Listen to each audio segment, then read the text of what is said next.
The Dreadnaught Factor for Atari 5200, released in 1983. Dreadnaught. That's such a cool word. No wonder they used it for battleships back in the day. This is a cool game and one that comes with a story in the instruction manual.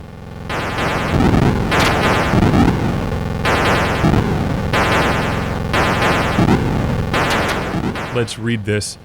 Dreadnaughts, dwarf stars. They are huge. They are rude, intruding where they are least wanted.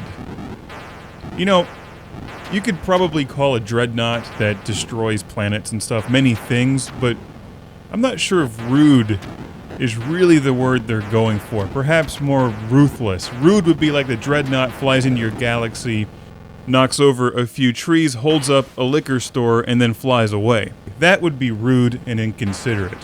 When the dreadnought flies into your galaxy and wipes out all life, that's just downright obnoxious.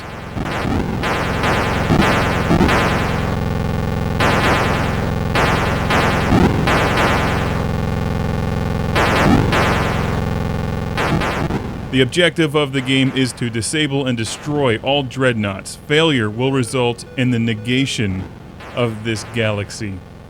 Again, interesting choice of words. The instruction manual says ignition, insert cartridge, turn power on. This is also available for Atari home computers, but I do not believe the Dreadnaught Factor made it to the Atari 2600, which is a shame because this is a really cool video game.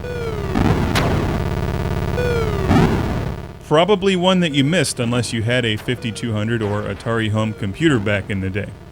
In many ways, it's very similar to a modern spaceship shooting game where you're flying vertically, blowing up enemies. It has some Xevious elements too, where you're bombing ground targets. One button shoots, one bombs.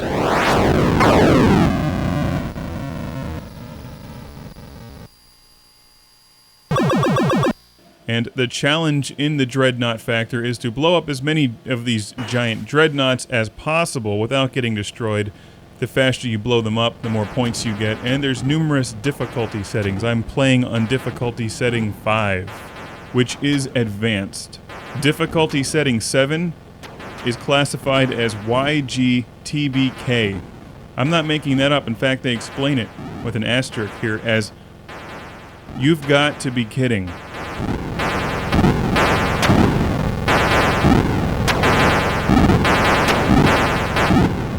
There's a cool overview screen showing the dreadnaughts approaching the stargate, and you fly your fighter at this thing. You can take multiple passes at it.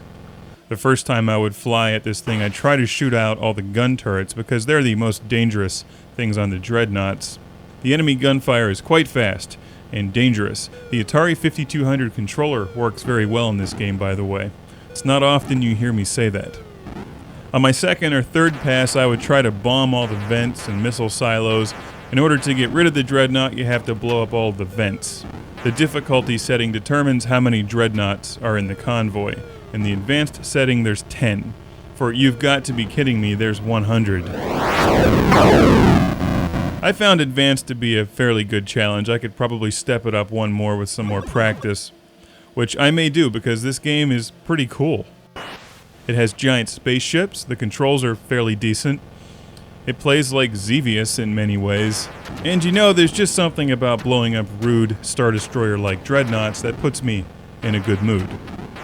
The Dreadnaught Factor is a cool game cartridge from Activision, one that's not terribly difficult to find today, but not one that you'll hear talked about very often either.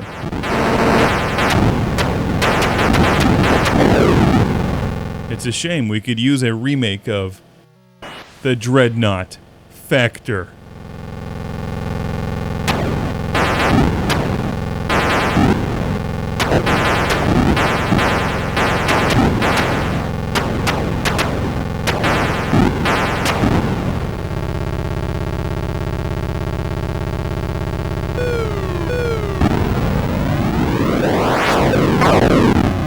There are some technical problems with the instruction manual, I should add, or at least with the concept of the Dreadnaught Factor.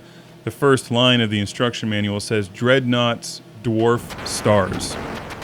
Now, a Dreadnought shouldn't even need to shoot at its enemies or have gun turrets if it dwarfs stars, because the gravitational pull alone would destroy any planet that it comes near.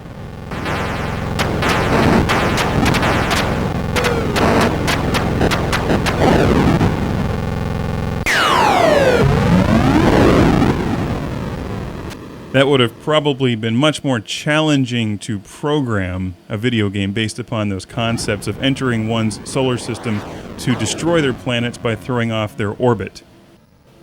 Sure would be fun, though. I sense a sequel.